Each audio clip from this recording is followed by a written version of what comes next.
3. We know it's a beautiful day out there, so thank you for spending your morning with us, and then we'll all be able to go enjoy the afternoon. My name is Abigail Franklin Archer, and I'm serving as your moderator this morning. The goals of the conference are to inform the citizens of Wellfleet and surrounding towns about the research and monitoring projects that are taking place in Wellfleet Harbor, and to identify citizens' concerns and questions about the health of the harbor that can be used to guide future research. We are going to record this conference for the folks who weren't able to join us this morning, or if you have technical issues and you pop out for a little bit, the whole thing will be recorded, so you can go back. And Jeanette has recorded the last 2 lectures, and then after this one, she'll send a link to everyone with to all 3 recordings. So as you know, if you joined us the past 2 Saturdays, this is our very first virtual edition of the conference.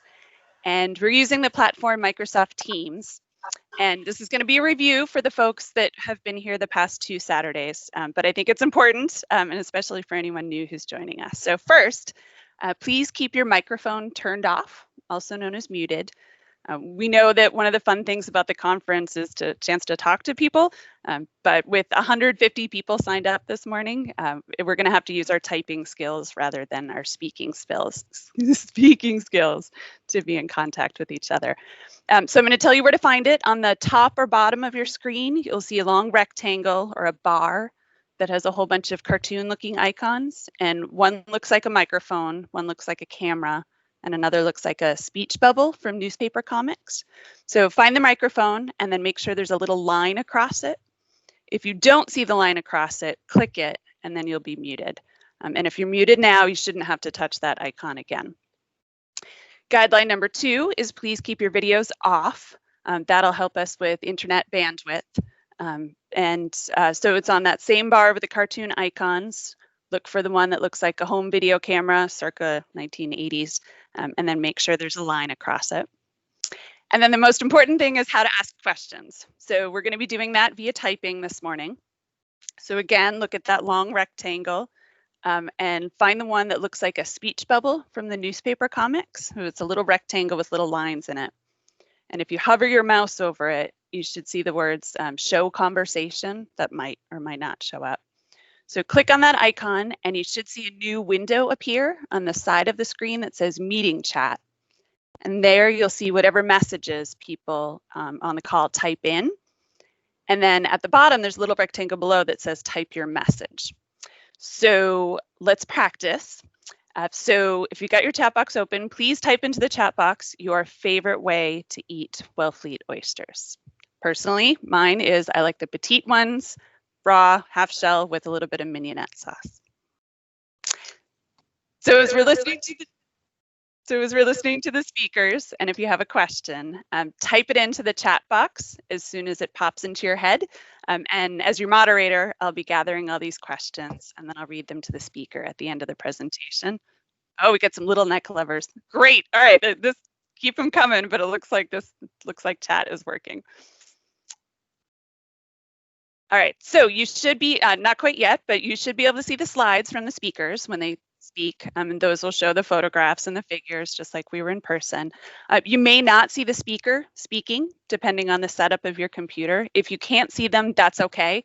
It's most important to be able to see the slides and hear the speaker's voice. And then the very last thing is I am a big fan of the concept of virtual grace. And I said this before and I'll say it again. I don't mean it in the religious sense, but just rather kindness that we can all extend to each other. Dealing with the pandemic is really hard. We miss our family and friends. Communicating in person is way better, but virtual isn't bad. It's a nice method for now. But no matter how much prep we do, there are always technical hiccups. There are definitely Microsoft Teams gremlins. So we've just asked that everyone give each other the gift of our patience and knowledge that everyone's trying their best, and we'll figure it out. So now it's time for our first speaker, Mark Borrelli, who is a coastal geologist with the Center for Coastal Studies. And he's going to talk to us about mapping the seafloor and what it tells us about the use of our harbor. Okay, thanks, Abby. So I'm hey folks, I'm going to turn off my video just so it helps with the connection.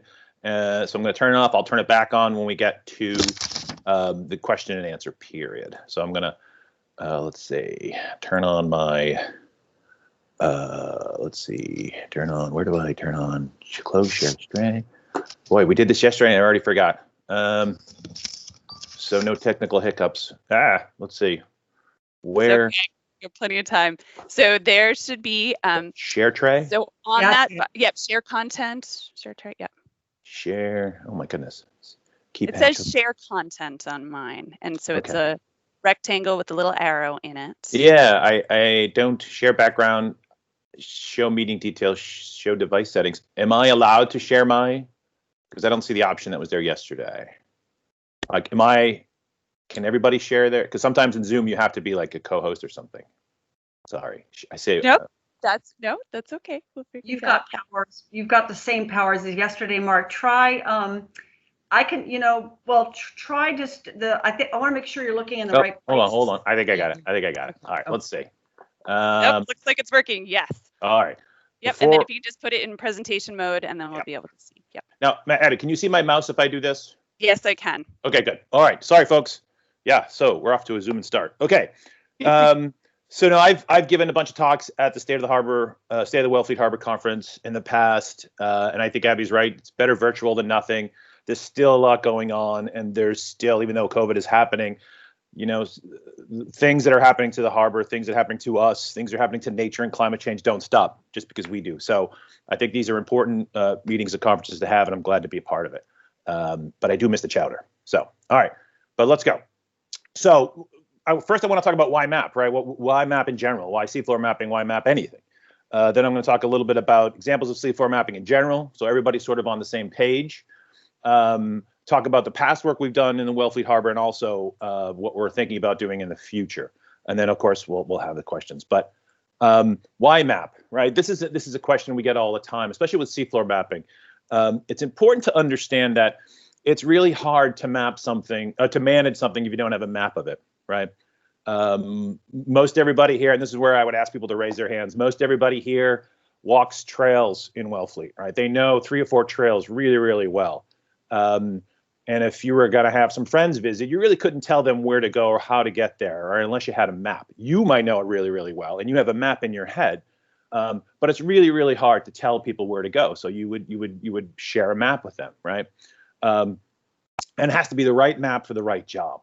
Right? And that's the other important thing. What scales are the maps?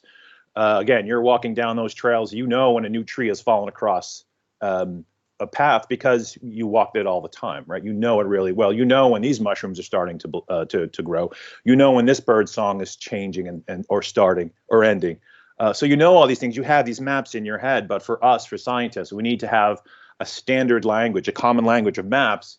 And that's why we do what we do. That's why seafloor mapping is even more important, because if I asked people how many people have walked down lots of trails in Wellfleet, everybody would raise their hand.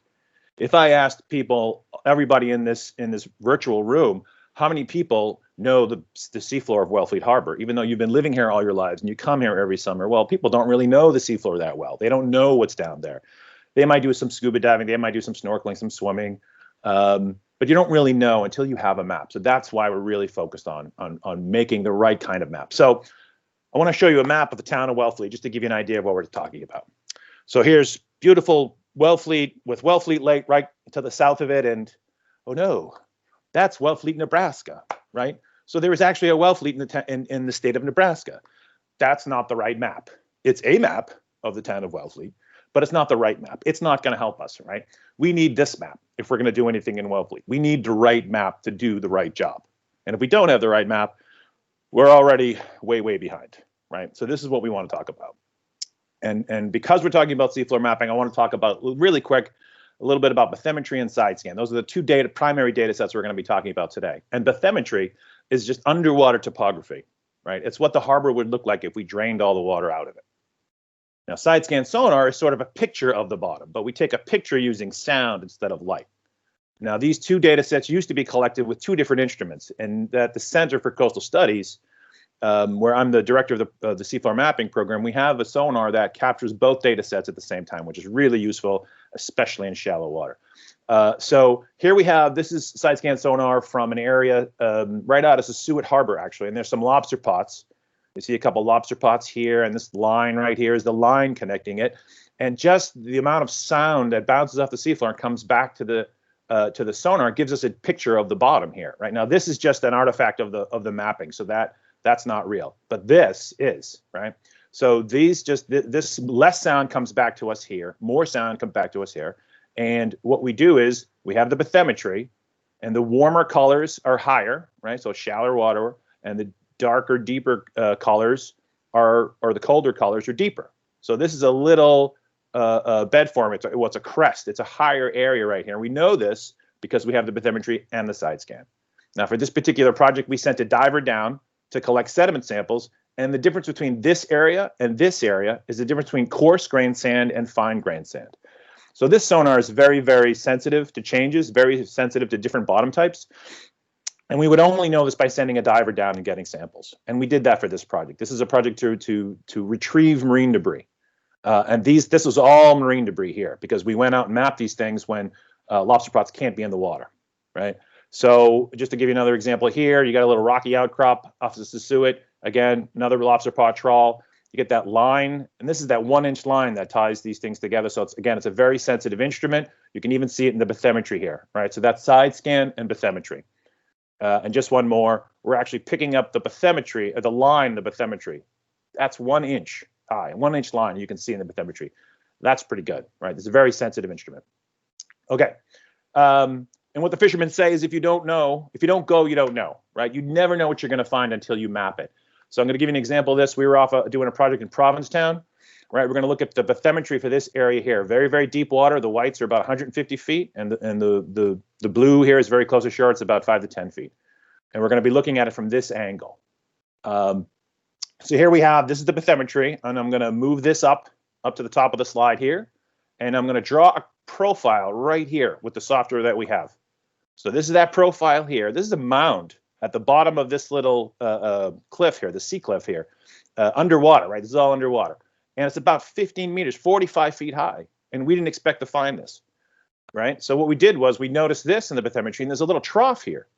Now, it's a very little trough. It's only about 1 meter deep, and it's about 700 meters across. And you would never see this with the naked eye, or it'd be difficult to see with the naked eye. So this was really interesting, and we didn't know what this was. But there's historical data in the area. So we went and looked at some of the historical data. In 1933, this feature was still here. Now it's a little blockier because the data weren't as good or weren't as dense as the data we collect with our sonar. And in 1933, this trough was still here. And we don't know what's going on. This is a bit of a mystery for us. Now this was a project, again, we were doing something else. We were mapping this for another reason, but we found this. And that's why you go. Someone in our lab noticed that there was an even older data set in this area. We're really lucky in New England. There's an 1835 data set, and it was still there in 1835. And guess what? This feature was still here too. So this hasn't filled in over time. There's a lot of sand moving along the beach here, or along the shore face, right, the near shore, but it didn't fill in. And this feature's still here. So it's a mystery as to what's going on, because this has to be dynamic. This couldn't be a hole, a trough in the near shore and not fill up over those over 100 years. So this feature is dynamic. Whatever's going on is continuing. So it's really interesting. And again, we don't have an answer, but we have the map. So now we can start to ask the questions. There's another incident you guys might be all familiar with. This is, again, off in Provincetown. They did some hydraulic clamming in Provincetown, which was not permitted at the time. It still isn't. And this is where they pump a lot of hydraulic, a jet of water into the seafloor, and they fluidize the sand and they drag the basket beneath it or behind it, and they capture all the clams, right? All these clams. So Rex McKinsey, then harbor master of Provincetown, asked me to go out and map this. They saw that they were mapping, these hydraulic clammers were out there mapping, and he wanted to have a record of it. He wanted to go capture what was actually happening out here. So here's some lobster pot trawls. This is December 23rd, 2014. We were out mapping in this area right here of Provincetown. They started north and they were working their way south. When we got north, they really had dragged the bottom. This is all impact from the hydraulic clammers. They drag everywhere because that's where the clams are, right? And if you're going to do it, this is how you do it. And they were dragging up all kinds of clams. There was one boat there, and then all of a sudden there were 3 boats there. And it was just amazing how thorough they are. Again, if you're going to do this, this is the way you do it, right? There's a little lobster pot here for the scale, and they're just dragging everywhere, right? They're dragging everywhere. So again, if you don't go out and map these things, if you just see them off in the distance dragging, you don't know what impact they're having on the bottom. Now we can measure that. Here's the bathymetry from one of these areas here, the dredge tracks, and you drag that, you draw a profile across it, and you can see all these tracks, and you can actually measure how deep they are. So again, you can see that impact. This is interesting. So they dragged in 2015. We mapped in July of 2015. Then we went back again for a different project in October of 2017. These little white marks represent different continuous dredge marks. So they were still there over 2 years later. Some of them, not a lot of them, but some of them were still there 2 years later, 875 days later. So we do mapping for all different kinds of reasons. We've mapped shipwrecks, SS Pendleton off of Chatham. We did this in 2015. Again, it barely looks like a boat right now, right? It's been so damaged by the waves, by some of what they've done. So there's, we do this. Provincetown Harbor. There's some wrecks down there. Of course, we all know about the Target ship, this is what it used to look like. But over time, again, this one barely looks like a boat now too. We went out and mapped this one in 2014, 2013, and it's all pretty beat up. And marine debris. The last one we'll talk about is marine debris. We were in Chatham, we were in Pleasant Bay, and we saw these things are about 10 feet long. Didn't really know what they were at the time. Saw them in the bathymetry, lots of them, dozens of them. Weren't sure what they were. We got an underwater camera on them, and we saw this at high tide. At low tide, we tried to pull one onto the boat. And what these are these erosion control logs. So this is you got a little irony here. The erosion control logs to prevent erosion were themselves eroded off the bank, the coastal bank, and ended up at the bottom of Pleasant Bay. Lots of them, right? They secure these things to the bluff or to the bank, and then sometimes, unfortunately, they erode and they end up in the water. So we mapped for a lot of different reasons, and we weren't mapping to map marine debris at that time. We were doing a benthic habitat map. And we'll talk about benthic habitat maps, the one we did in Wellfleet. So some of the past work we've done, the very first thing we did, not surprising, when I first came here in 2009, is we started mapping oyster habitat in Wellfleet Harbor, and we've done it pretty regularly. You might see these boats out in Wellfleet Harbor. We have our the long 27-foot Eastern. We also have the small RV Portnoy, which we talked about a couple years ago at the Wellfleet conference. This is right near Uncle Tim's here, really shallow water. This thing works really, really well in shallow water. And we needed both of these boats when we mapped Wellfleet Harbor in 2015 and 2016. But to start off, like I said, we started with the oyster habitat. This instrument's very, very good at mapping oysters. These are those culch mounds that the town has put down over the years. And just to give you a sense of, we'll zoom in a little here. These are individual oyster shell, quahog shells right here, right? That's the culch that they put down. So you can actually see individual quahog shells. So it's really accurate, it's really high resolution, and it can be really useful to measure change, to measure things that are happening. Another shot here, that was the side scan. This is the side scan Chipman's Cove. And we zoom in here. This is a line of side scan sonar. This is the bathymetry, right? So we overlaid the bathymetry onto the side scan sonar. It matches up perfectly because of the instrument we have. And then we can draw a profile across it to do three-dimensional analysis, just to see how good we are. This green line is 6 inches high, right? So 6 inches difference, and that's what we're mapping on the seafloor. So that's that culch mound, and we're picking up clear as day. So the questions we can ask and answer with the mapping that we're doing with this instrument and the expertise we have at the center can be really powerful. We're starting to do drones more and more now. Drones over the last 3 or 4 years are, they used to be pretty pictures and nice video. Now you can really do science with them really quickly. There's a couple summers ago, we got some drones and we were fooling around with them in Provincetown Harbor. And the drone takes a lot of pictures and then turns those pictures into what we call a point cloud, right? Then we take that point cloud and we turn it into a surface, a three-dimensional surface. So these are pictures, many pictures that we took of a very, very small oyster bed in Provincetown. This is a yardstick. And now this is a surface. That's the yardstick. It gives you a sense of scale. That's 3 feet. And these are all oyster shells. And again, this isn't a picture. This is a three-dimensional surface that you can take measurements from. just like with the bathymetry that I just measured with the oysters in Chipman's Cove. So we have the software and the instruments to do these really high resolution measurements. And again, these are pictures, but we can turn them into a surface. Okay, let me go back one. So this is the benthic habitat mapping we'll talk about now. We have a little audio for you. We're going to go down to the bottom of the sea. So this is our benthic grabber. When we do benthic habitat maps, we have to go down to the bottom of the seafloor and actually grab a sample. This is a Van Veen sampler, and the superstructure around it makes sure that it lands nice and flat. Okay, it lands on the bottom. We pull the pin, and we pull the line, and we have 4 liters of a sample right there. Right, we have a 4-liter sample right there. What we do with that sample is we bring it into the lab, and if we can only pick this fast, that would be nice. This is a time lapse. It's only 2 tablespoons, right? But this is what you have to do for each one of these. When we did our benthic habitat map in Wellfleet, we got 84 different samples. We counted over 10,000 individuals for 107 species. So this is really useful information, right? These are all the data from Wellfleet Harbor.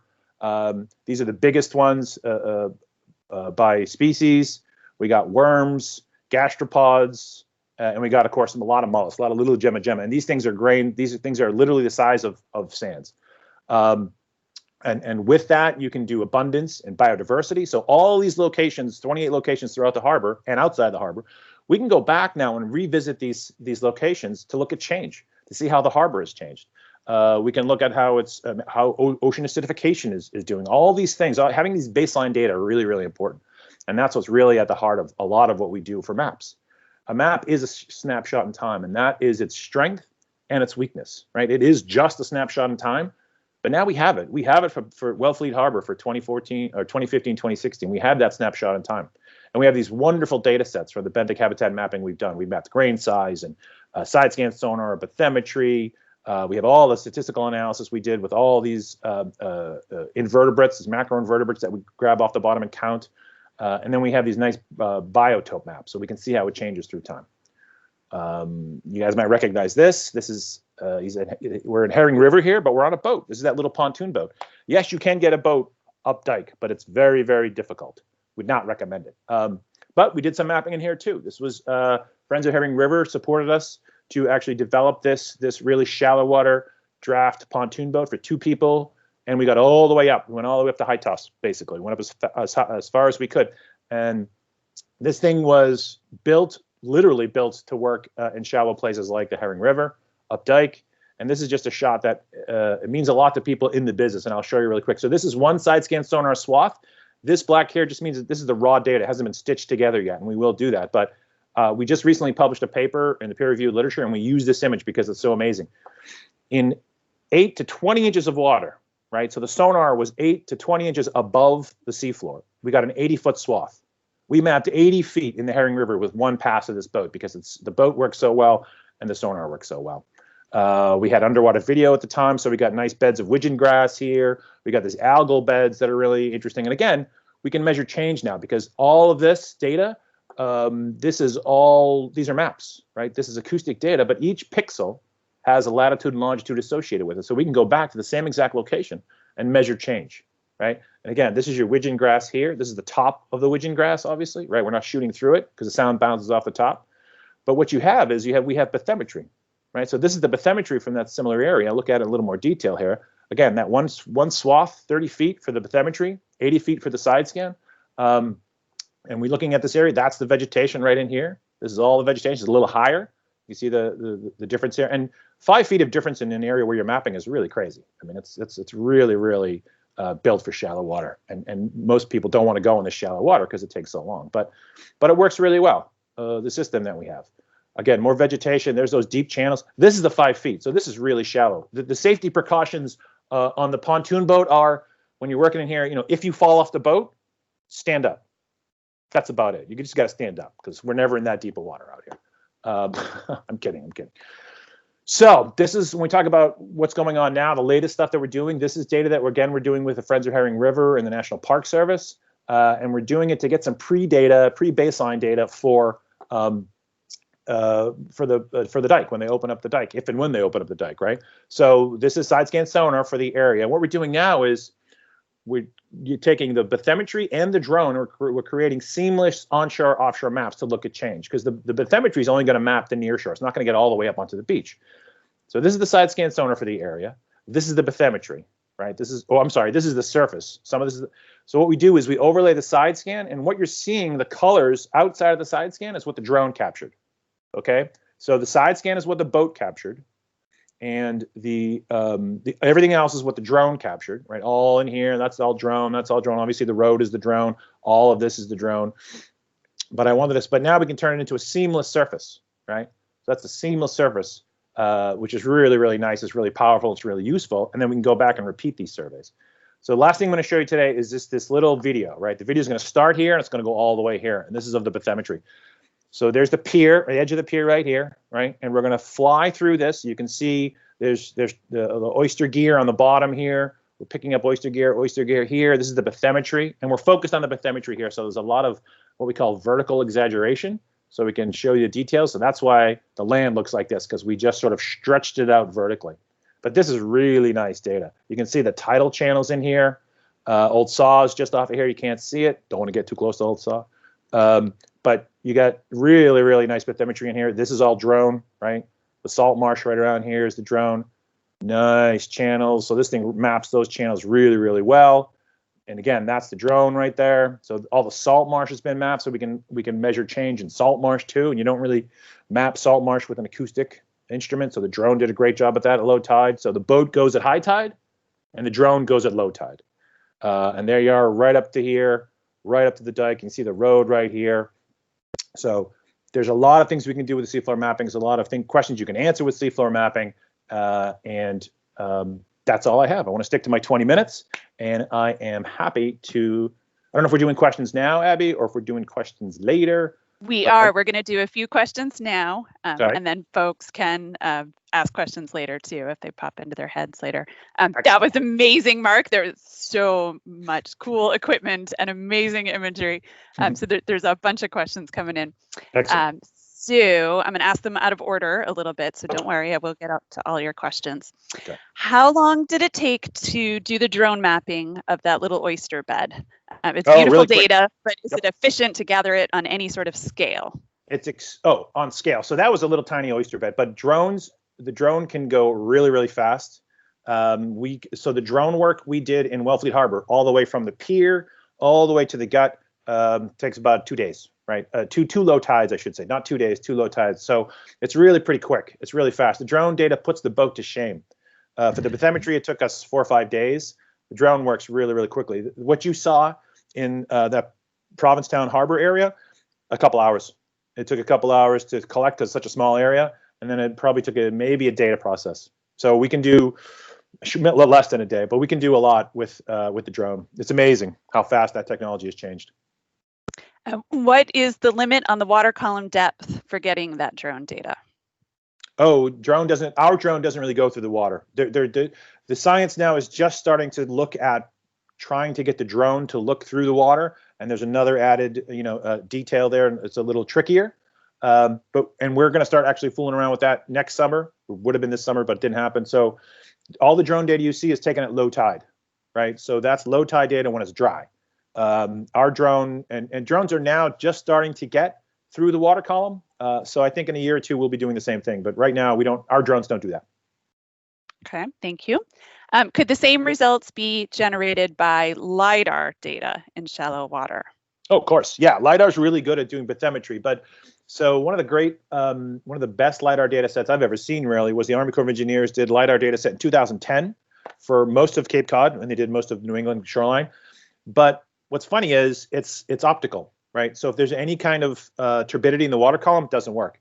So if you were to look at the boat basin, north of the pier in the boat basin in Wellfleet Harbor, there's nothing there because it just hits all that turbidity and doesn't go through. So LiDAR is optical, and any kind of turbidity in the water column messes it up. But with acoustics, it doesn't matter. It goes right through that stuff, so it doesn't matter. So LiDAR is really good at doing it fast. It's expensive, and if the water column's clear, it's fantastic. In Florida and the Caribbean, man, you can get 50, 60, 70 feet down, even more in the really clear water. Up here, if you get 40 feet down, you're doing pretty good. Like off of the open ocean, you can usually get 40 plus feet. So has the strengths and weaknesses. Cool, thank you. Okay, so the next one is, I understand that hydrodynamics, bathymetry, and sediment grain size are interdependent. Mhm. Based on this, is it possible to estimate Wellfleet Harbor grain size before 1950s dredging? Oh my. Yes, it would be an estimate. And, you know, Wellfleet Harbor is obviously tide dominated. Tides haven't changed all that much. Right? Tides haven't changed at all. So I wouldn't suspect, well, okay, first of all, it depends on where you mean, right? So that's the first question. I wouldn't think out on the sand flats off of Indian Neck or Lieutenant's Island or anything like that, off of Jeremy's, all pretty much is all going to be the same, right? It's inside the inner harbor where we've manipulated things, where the grain sizes may have changed. I would think we just did a Black Mayo study where we did cores in the boat basin, and we went down 12 feet through the what used to be called Black Mayo, we're now calling Black Custard. If Agnes Mertemeyer at the center did a report funded by the Natural Resources Advisory Board in town, we went down 12 feet. We cored down 12 feet, and it did get coarser as we went further down, the grain size. But that makes sense because the more water that flows in and out of there, you know, the more grain size, the coarser the grain size is going to be able to move. And as it gets shallower and shallower, there's not enough energy, and the grain size gets finer and finer, which is typical. Harbor-wide, it'd be relatively easy, I think, to estimate, but it would be just an estimate. Great, thank you. Let's see, I'm not sure if you can answer this one, but maybe somebody on the planning committee could. Is there drone imagery upstream of the dike, perhaps up to high toss? And then the person clarified straight video, that is. I believe there is drone imagery that Friends of Herring River has collected. I was just going to say, and it's on the website too. It's really beautiful. Yes, there is that kind of video, and that's easy to get. We don't do that. We don't do much of that because we have some of it, and it's easy to do. You have to be careful when you're flying. You can't really fly in the park, in the National Seashore, unless you get permits and things like that. So, yeah, but I think it's available. I think it's around. It's a fantastic we'll try website. And find a link. Yeah, it's a fantastic website. So all these mapping tools are really cool, and you can get really neat imagery. How is this being applied to projects in Wellfleet Harbor, Provincetown Harbor, various places? The last data set I showed with the drone and the seamless onshore offshore stuff, that was Friends of Herring River and Tim Smith at the Cape Cod National Seashore asked us to get those data specifically for baseline conditions, right? So we want to get some baseline conditions. We did it in the fall of 2019. We did it in the spring of 2020 to look at change. And that's how you start to understand what the impacts are going to be when the dike opens, right? If you were never to map anything in Wellfleet Harbor and then you open the dike and something happens, you have nothing to stand on when you say, well, that wasn't caused by the dike, right? Imagine if we went out and mapped, every week for 100 years, we would know exactly what's going on in the harbor. We have very, very good understanding of natural variability. So now do the opposite and say, what if we only went once in 100 years? Well, you wouldn't really have, because it's one snapshot in time. So the mapping is what I like to say is the mapping is the basis for the science, right? You have the maps, you have the data. Now you can start asking questions about what's happening. So, and again, the benthic habitat mapping is a great example of that. That project by the National Park Service that was supported by SPAT, the Friends of Herring River, and the town of Wellfleet. That's data set that's now there, and you can go sample those locations for the inverts and see what's going on in the harbor. We're actually doing that for the town of Eastham in Nauset Marsh. So this summer we went in and reoccupied all those stations in Nauset Marsh that we collected in 2014. We did it again in 2020. Now we're going to see how that system is evolving over time. So that mapping can really lead us towards asking really interesting science questions. Thank you, Mark. That was awesome. Picture all of us giving you a round of applause if we were all in the rooms together. All right. Folks, if you have questions, if you still have questions for Mark and they pop into your head while we're listening to our next speaker, you can just type them in and then we'll have an opportunity to ask questions of both speakers at the end. And I see that there are a few more questions coming in, but we'll get to those a little bit later. So now, thank you very much, Mark. Now it's time for our next speaker, who is Hillary Greenberg Lemos, our health and conservation agent with Town of Wellfleet. And she's going to be talking about teaming up on shoreline management planning for the Outer Cape. Good morning, Hillary. Good morning, Abby. Thank you. Thank everyone for coming today. Because I am the health and conservation agent, before I get started talking about intermunicipal shoreline management planning, I want to remind everyone that the holidays are coming and we all need to do our part for COVID. So I wouldn't be here if I didn't just happen to mention it. So wear your masks, gather with less than 10 people, stay outside, and enjoy the holiday. So with that, I will get started. And joining me here today, I do have Emily Beebe, who is the Health and Conservation Agent for the Town of Truro, Tim Famulari, who's the Conservation Agent for the Town of Provincetown and the Environmental Planner, and Rex McKinsey from the Town of Provincetown as well, who is their Marine Coordinator. And so our project, I'm going to try and turn my slides on and hope that I don't have a problem. So bear with me. Even if there is, we'll figure it out. But you did it beautifully. Bear with me here. Slideshow, present online.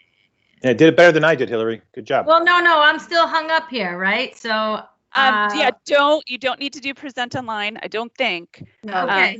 Could be just now share it or do slideshow like you're doing a regular presentation. Slideshow.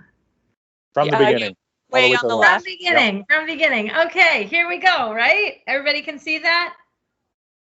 Teamwork. Yes. Yep. Okay, good. It's kind of weird talking to a screen and not seeing anybody. So bear with me, please. Be patient.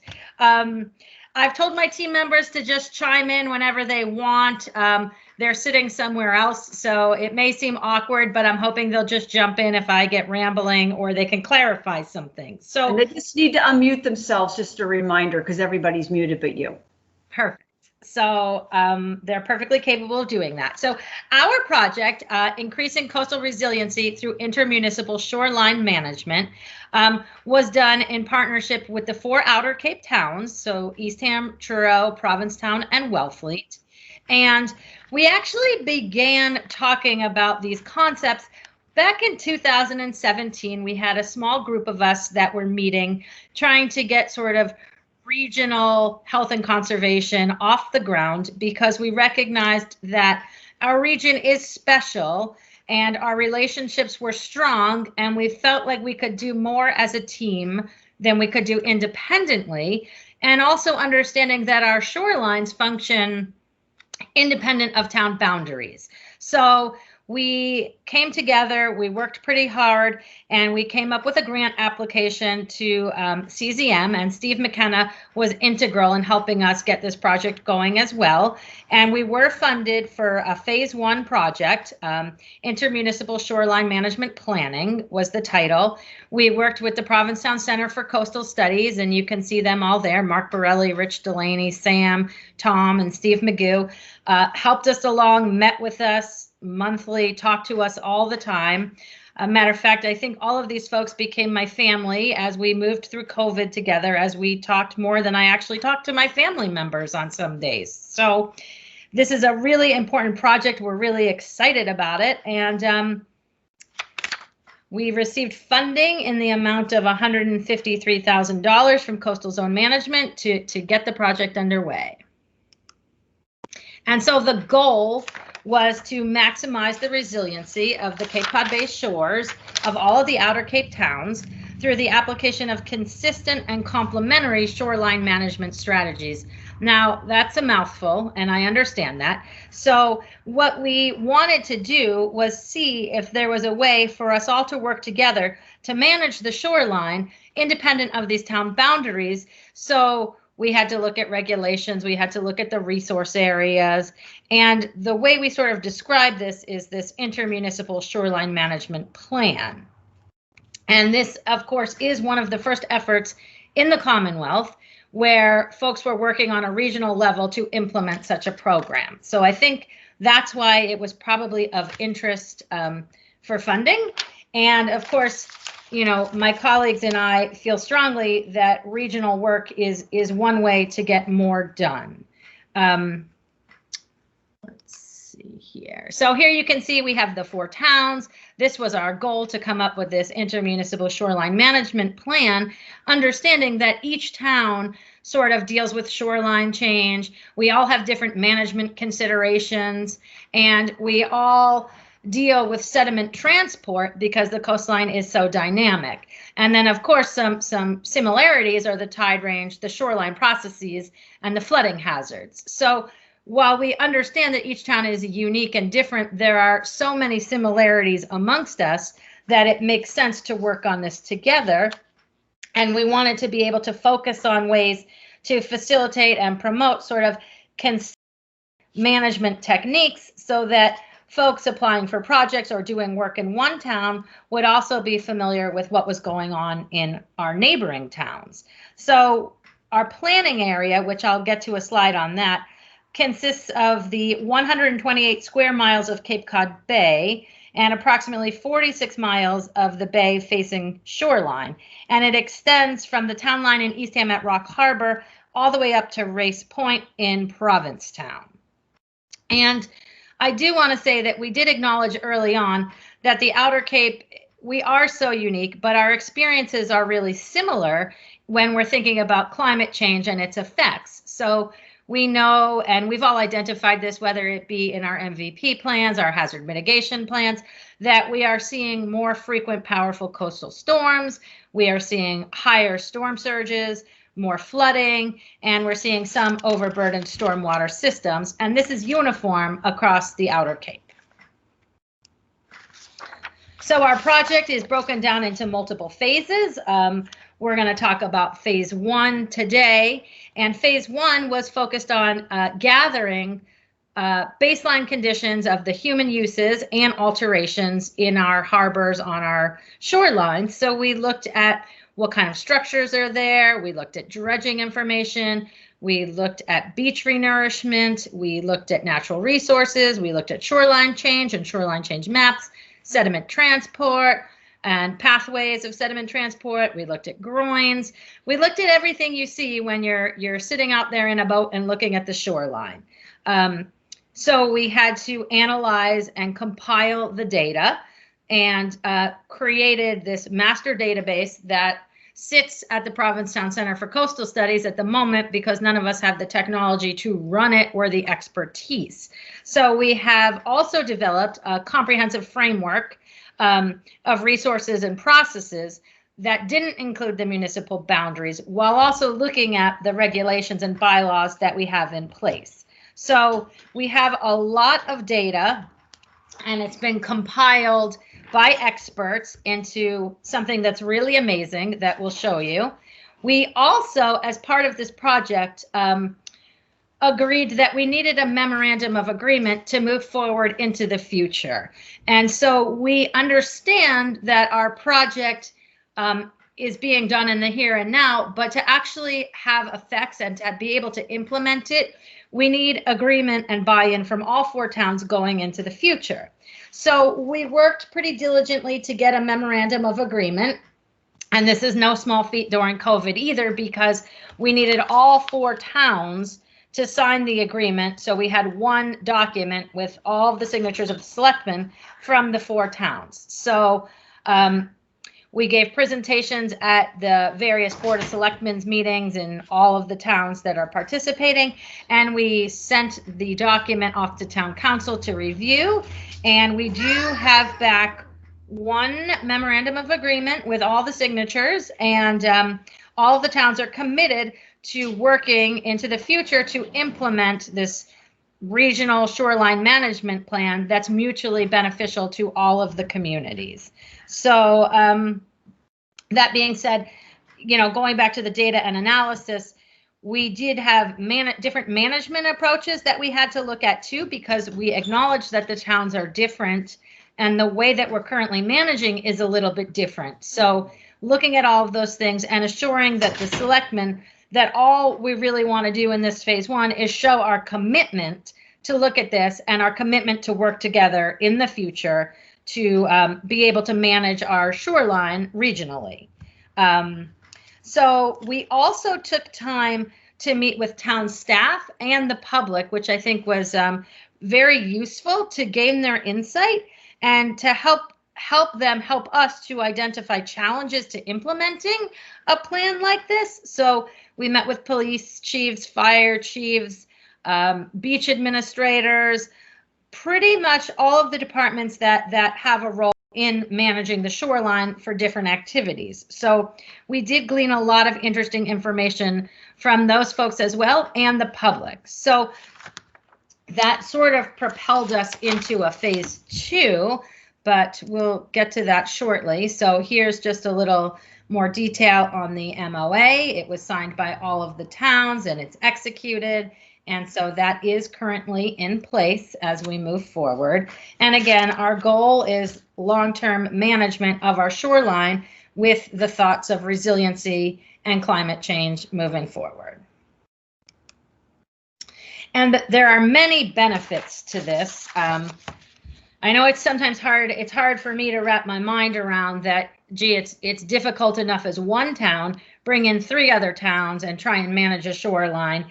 It seems like a super complicated task, and it's not easy by any means, but the benefits are there to make us want to propel this further. So some of the benefits that we'll see is we know that it's more effective to manage the shoreline if our goals and our approaches are the same. So we want to be effective because that's super important with less staff and less resources over time. And we sort of would like to look at it to become less reliant on our traditional localized means, which are basically reactive as far as regulation goes, and be more proactive. We also identified that there would be improved cost efficiencies and savings because the economies of scale are so much larger. We can have intermunicipal design and construction projects. Beach nourishment is another thing that we spend a great deal of time talking about as conservation commissions. And we can identify that what we're doing isn't exactly the most effective way, because we can now see, if we take out the town boundaries, that sand that we're putting in Wellfleet is ending up in Truro. And, you know, if we could get that sand back, you know, we could work on larger projects that would be more beneficial. There's options for private and public cost sharing and town-to-town cost sharing on projects that benefit both of the communities by way of littoral cells instead of town boundaries, and sort of closing the door at the edge of our boundary.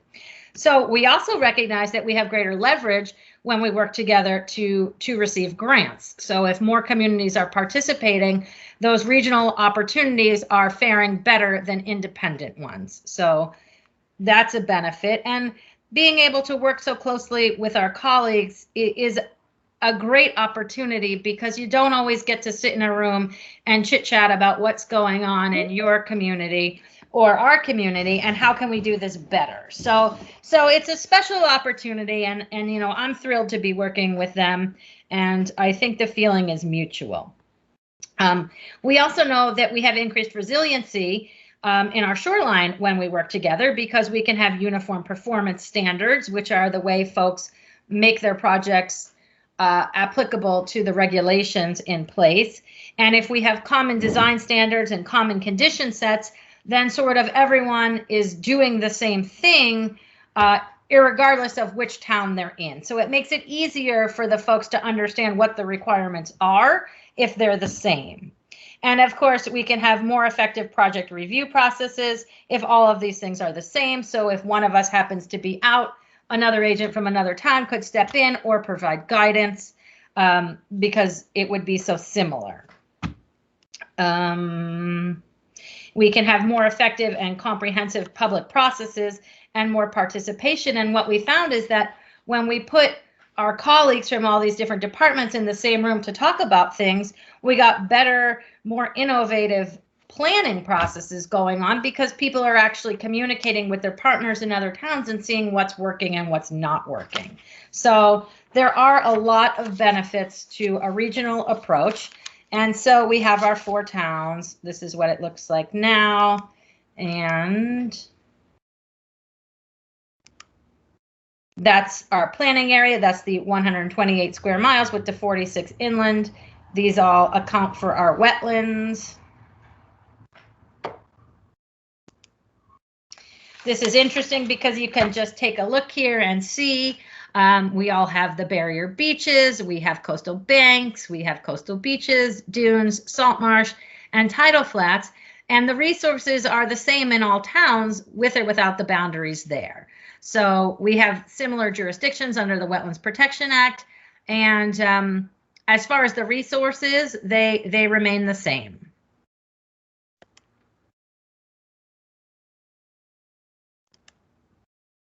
So you can see a zoom in of that. You can see the coastal dune. You can see the tidal flat and the coastal beach. There's a little barrier beach up here. And this is the same, no matter which town you're in, all of the towns share these resources. We also looked at shellfish habitat. We know that shellfish is an important feature on the Outer Cape. It's important financially. It's important for the environment as well. And so we did identify all of the shellfish habitat along the Outer Cape. In our planning area, we looked at flood hazards. And we looked at shoreline change. And so a lot of the things that we deal with on a day-to-day basis, our neighboring communities are dealing with as well.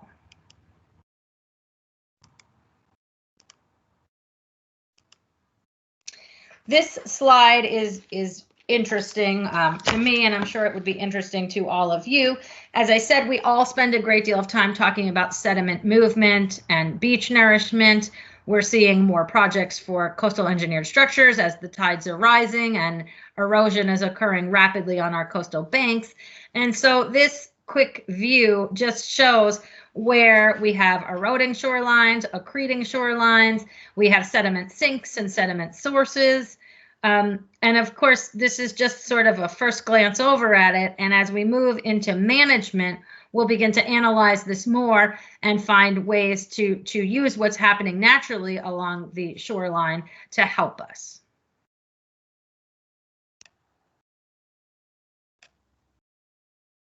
So we can take a quick look at this and we can see where our management considerations would be high and where they would be low based on the current shoreline and how it's reacting. Part of our project, I talked about our data gathering and analyses, and these are just some of the things that we looked at. We looked at the zoning that comes from the building department. We looked at our floodplain zoning. And so you can see we're all a little bit different in the way that we regulate things. So bringing these more in line with one another would make managing our coastline easier. So that's one of the things that we're continuing to look at. Our wetlands regulations, similar.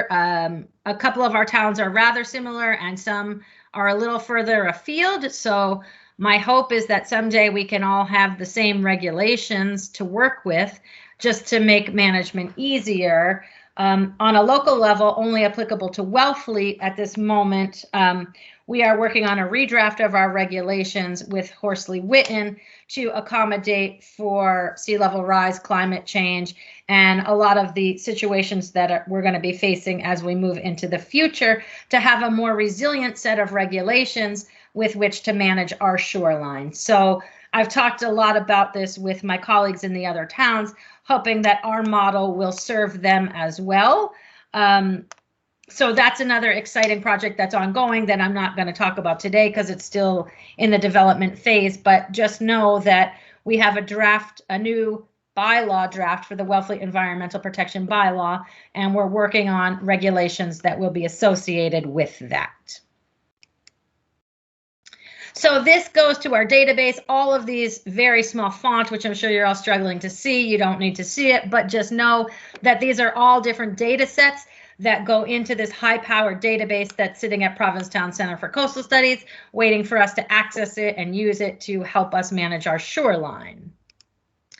And then I'm just going to try and switch here to another set of slides, which I might need some help doing. Okay, so if I minimize all this, can you still see me? Yes. Okay. Just want to pull this up. Can you see the screen? Yep. Okay, perfect.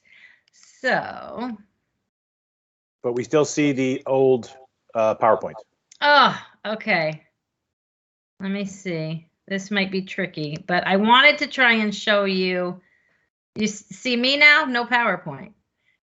Oh, wait, hold on. Yep, see you now. Okay, just see you. Okay, I'm sorry. No, I think That's that's all right. good. I think that's what you had to do, is get out of the old one. And Okay. then Do you see start something in now? Yes, intermunicipal shoreline management geodatabase organizational structure. Okay, perfect. So these few slides came to me from Sam at Provincetown Center for Coastal Studies. She is the mapping wizard. And I just want to show you what it's capable of doing. So I'm going to scroll down here. And so what we can do is we can query all kinds of different things that would be of interest to a conservation agent, a police department, a fire department, a DPW with respect to the shoreline. So like I said, we spend a lot of time talking about beach nourishment and what properties are required to do it, who's doing it, who's not doing it, who owns them, where do they come from. And all of this is because we want to be able to manage it better, right? So we have to understand a lot of different factors. So this slide and what the database is capable of querying can show us, okay, well, who lives in the Commonwealth? Who lives outside the Commonwealth? Is there any benefit to knowing that? Does it make it easier for us to assemble if we know where folks are and when they're around, so we know when to reach them? There's just no shortage of information. We can look at it here. Okay, so here are our town residents where beach nourishment is required. We can then query again and see how much nourishment is required. So we can query, no shortage of things, when it's required, is it annual, is it as needed, or is none required? Because over time, we recognize that conditions have changed, all the more reason for us to have a uniform set of requirements across the towns. We can look at shoreline structures, so coastal engineered structures. We can click on one of these dots and get all of the information available. And then again, we can look at the way the sand is moving and what is it actually doing, where is it going? And we can use that information to help us plan better for the future. So, we could put it in more strategic places to have it be more beneficial for the coastline, and that would be the entire shoreline. And this one includes in the shoreline change map, so you can see where it's actually changing, along with whether it's eroding, accreting, and where it's going. Let's just get a little closer. So as you can see, we have incredible capability here with this database, and we need the expertise of the center to help us manipulate it and have it in a more usable format. But that's just one small area that we can query, and there's no shortage of other things we can ask it to do for us. So I'm going to try and take us back to the PowerPoint presentation. So bear with me. Okay, well, now you're just showing off, Hillary. No, Mark, please. I can hardly even. Do you see? What do you see now? Tell me what you see. Still the PDF. You got to shut that first, I think. Okay. Now what? I see you. Okay, that's not what you should be seeing. All right, let me go back here. Give it time. There's always a lag, though, between Right. call for something. All right, I'm sending it back to the PowerPoint. And we do have a whole bunch of questions for you, lined up. Oh dear. Okay, well, just go easy. Okay, so we saw that. We saw the database. I think I only have a few more slides. I don't know when you wanted me to stop talking, and no one's jumped in. So if you could wrap it up relatively soon so we can get to some of the discussion. Okay, I'm going to wrap it up really quickly. So you see, everyone sees the project timeline. This was our phase 1 project, and phase 1 started, oh gosh, I don't even know. And all I can tell you is phase 1 is over. We've wrapped it up. There's a final report. The final report is available on the Town of Wellfleet website. I have the link. I've shared the link with John Reel, who also was interested in the project. There is online video footage of our listening session with the public. So that's all available on the Town of Wellfleet website, and I can get all that to Jeanette and Abby so that you guys can have it easy. And phase 1 was of such interest to us that we have then gone ahead and moved into phase 2. And phase 2, we put in a project application for in June of 2020, and we were notified in September that we were going to be awarded another grant. So for phase 2, we've received $248,470, and we're going to continue to work together towards our regional approach. And we're going to specifically look at some more manipulation of the geodatabase and finding a way to have it more accessible to the public. We're going to explore regional sand stockpiling. We had a very small, successful project with that. Provincetown had some sand. We were able to get it to Eastham.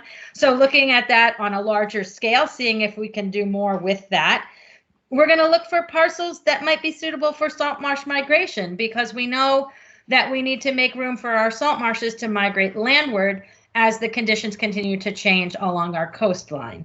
We're going to look at some low-lying roadways, and we're going to continue outreach with our town staff and our community members as we move forward. This next project, or this next phase of the project, phase 2 as we call it, I know you can't see any of that, but suffice it to say, all of those little lines are different pieces of work that we're going to work on. This is a 2-year grant, where our first grant was only 1 year. So this project will run from June of 2020 to June 30th of 2022. So we have plenty of time to work on more things and get things up and running the way that we can make them most useful, and hopefully come out with our shoreline management plan, similar regulations and bylaws across the towns, and just a better way to manage our coastline to improve efficiency and make it work together jointly, irrespective of our town boundaries. So with that, I will stop and answer, if I can, whatever questions you may have. Thank you very much, Hillary. Picture your round of applause, everybody clapping for you. Perfect. All right, so we got a bunch of questions. Across the board, all sorts of ranges of background, it looks like. Can you give like a 2-sentence description of beach nourishment? Yes, I'm sorry. So beach nourishment, when we have a coastal engineered structure, we know that the coastal bank can no longer distribute sand the way it would normally do so. So beach nourishment is this concept where you bring in sand from another place, and it either goes onto the beach or onto the structure and feeds it becomes the sediment source for the environment, sort of replacing what would naturally be occurring if the structure wasn't there. Perfect, thank you. Are these maps available online, and where can people find all this information online? Okay, so the actual database is not yet available to the public. We can query it and we can get information out of it. If someone has a particular interest, I'm happy to work with them. The report is available online, and the listening sessions that we held are available online. But as far as specific maps, what's in the report I can share with you, but other than that, we'd have to query the database and get something. Not to say we can't, but it's not readily usable and accessible yet. That's part of the goal for phase 2. Excellent. Okay, thank you. Can you give an example, please, of how a conservation commission can put this information into action when they have an applicant? Sure. So there are so many different applications, right? We see a host of different projects. Just thinking, back to the beach nourishment one, just because we've just described it, and I think it's probably pretty clear to everyone. Right now, the way the regulations are written is that all the folks that have coastal engineered structures that have a condition that requires them to place beach nourishment, requires them to place the beach nourishment on their property, on their structure. And I think you've seen in some of those maps, some of that nourishment, in Wellfleet Harbor, for instance, goes right, by Keller's Corner to the L-shaped pier. So we know that that's not most beneficial at the moment. And if we could place the beach nourishment in one location that benefits the whole shoreline, because again, if we look at it without boundaries, we know that the sand that we're all putting in Wellfleet is eventually going to Provincetown. So we want to be able to place it where it's most beneficial to the environment, not just on someone's property, because that's where it says now that it's required. So in short, this database will show us and the data that's in it will show us the best way to place the material that's most beneficial to the whole coastline. And the regulations would allow for off-site placement so that all the towns would work together to put the sand where we want it to start, and then it travels the coastline. Cool, thank you. So let's see, where's next one? Can you give more details about the proposed new Wellfleet bylaw? Sure. So the new bylaw, we received a DLTA grant. That's a district local technical assistance grant. All this stuff is very wordy, and I'm sorry. From the Cape Cod Commission. Dates have become a blur in my mind, but I think it was 2 years ago, and we worked with APCC to have our bylaw accommodate climate change and coastal resiliency. So in order to regulate something by the Conservation Commission, it has to be in your bylaw. So the bylaw got redrafted, and I can certainly make that draft available. It should be available anyway through the Conservation Commission meeting minutes, but I can share that with you. So it allows for green infrastructure. It gives us a little more space and wiggle room to deal with what we're going to be seeing in the future, and then the regulations will help us regulate it. So I can share the bylaw, but it does deal with resiliency and climate change matters. Cool, thank you. But you've got a lot of questions here. Let's see it. So I'm trying to put like with like to try and summarize some of these. All right, armoring shorelines looks increasingly damaging to our bay side. What planning is underway to address this, as more private owners want, and grandfathering seems to be especially problematic? From my point of view as moderator, it looks like this whole project is exactly that, planning to address this issue. But do you have other thoughts to add to that, Hillary? I guess, it's a difficult matter, right? I think the Conservation Commission, all conservation commissions struggle with this. And property owners also have a right to protect their properties. So we have to strike a balance and serve the property owners and serve the environment. And that's where this project is of interest, of course, because when we look at it holistically, we can find ways to help the environment regionally and allow the property owners to protect their property. So it's difficult, but I think we have to look at each project independently, obviously, because each project is new and unique, and the environment around each property is different. So what might be okay for one property is not okay for another property, depending on flood zones and flood heights and how big the coastal bank is, where the property sits on the coastal bank. So there are so many considerations, and it's technical. So, it's never easy, and each project is unique, and property owners have a right, and the environment has a right to succeed as well. So we have to take a lot in to get the best solution, understanding that, we're concerned about the environment, folks are concerned about their property, and we need a situation that's good for both. Thank you, Hillary. Good answer. Okay, so we're going to do 2 more questions. Is there a lesson to be learned from your intermunicipal cooperation agreement as to how to overcome town-by-town perspectives for other types of intermunicipal natural resource projects? Someone could write a thesis on that, probably. I know. And you know Good what? question. It's a great question. And I guess because, from my perspective as the Wellfleet Health and Conservation Agent, I've been in this position for a while. And frequently we recognize we don't have the staff, we don't have the resources to do what we want to do. And that's sort of how we together and looked at, is there a way we could regionalize what we do, especially on the Outer Cape, because our towns are similar. And so we did go through a long planning process with a woman by the name of Carol Harris, who walked us through it. And it was really interesting because we do things regionally already. So we have Regional Household Hazardous Waste Collection Day. So we used those small successes as sort of a way to delve deeper into what we could possibly do if we actually were able to regionalize all of our departments.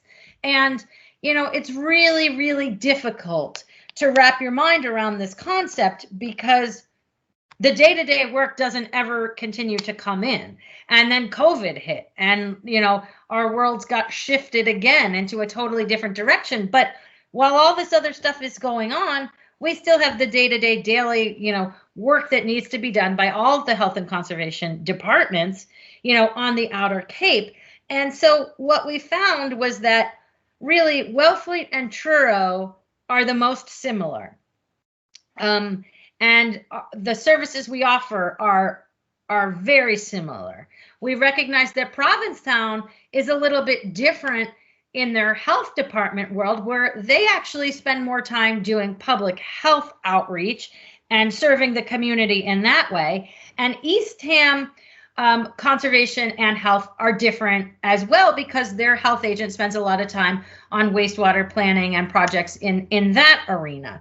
So it's still difficult to think, okay, how can we make this work regionally, department to department, because we spend time fielding complaints, we spend time doing septic inspection reports, we do site visits for conservation. Like, so much is so different, yet it's still so similar. So the core of what you really need are staff members that are willing to entertain the idea and work through the differences and find a way to make it work. Because the work we're all doing is so similar, regardless of what town we're in. So I always have great hope that there's regional opportunities that we can move forward with while still preserving our own town character.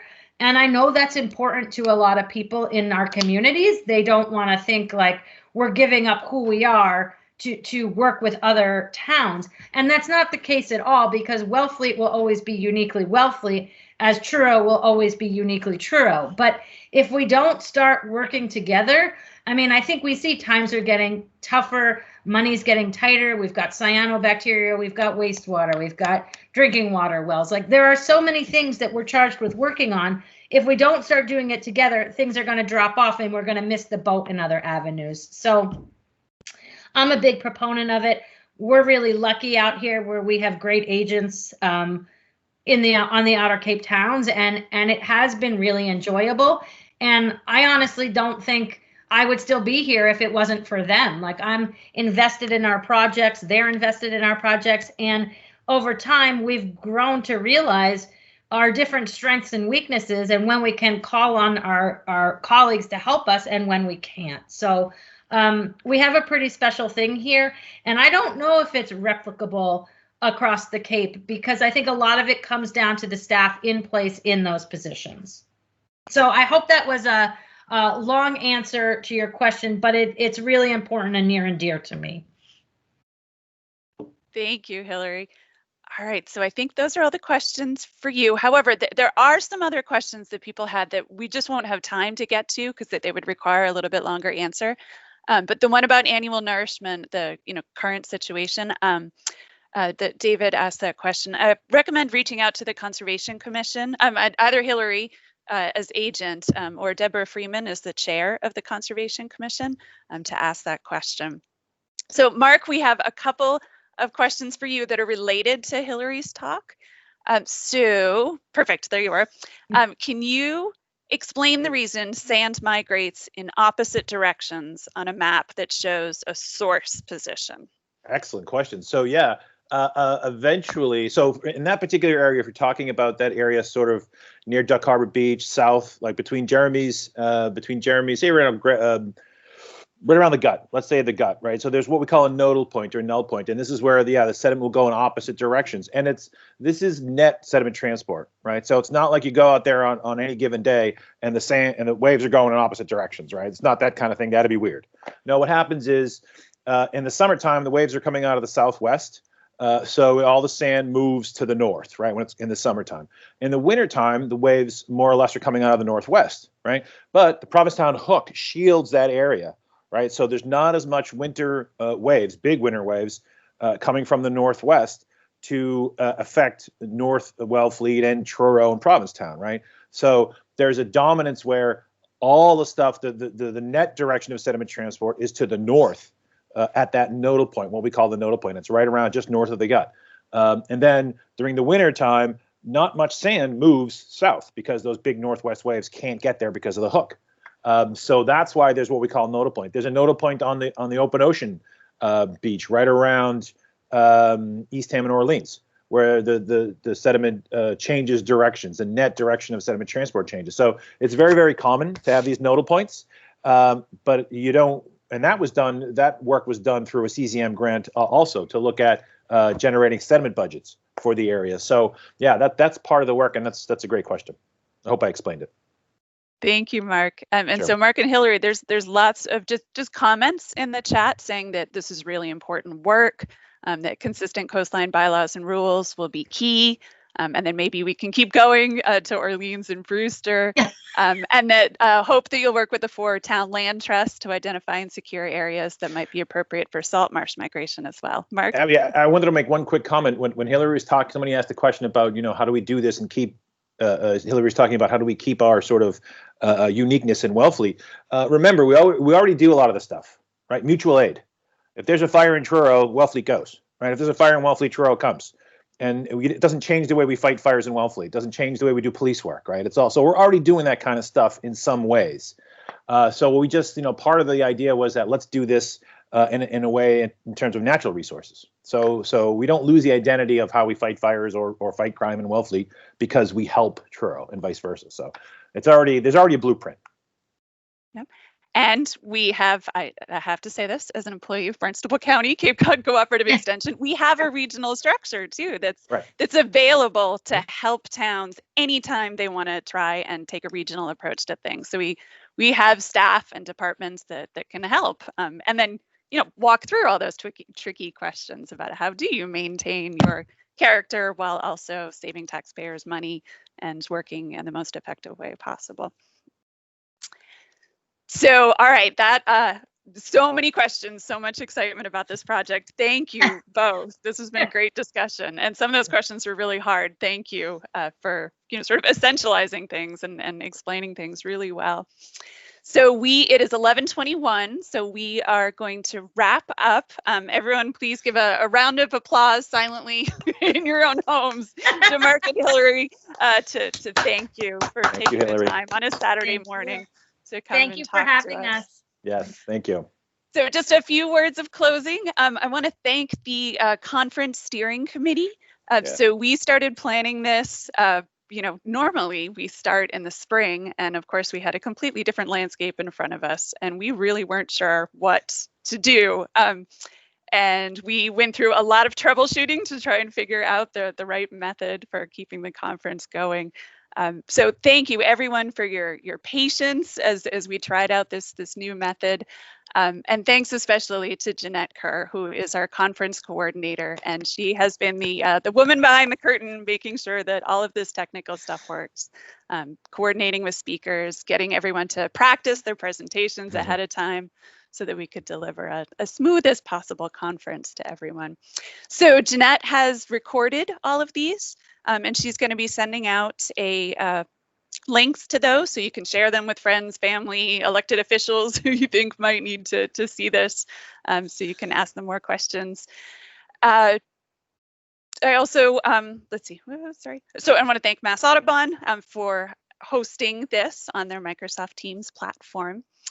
And thank you, everyone, for your excellent questions, for your patience and your enthusiasm. And I will thank you ahead of time for filling out the conference evaluation survey that you will be getting probably Monday morning. And the planning committee looks forward to seeing you next year, hopefully in person. And I'm just going to end with the haiku of hope for Wellfleet Harbor, written by Mary McHugh back in 2011, I think. Inspire a fleet and call all hands on deck to make the harbor well. Thank you, everyone, and enjoy the rest of your Saturday. Thanks, everybody. Thanks, Abby. Bye-bye.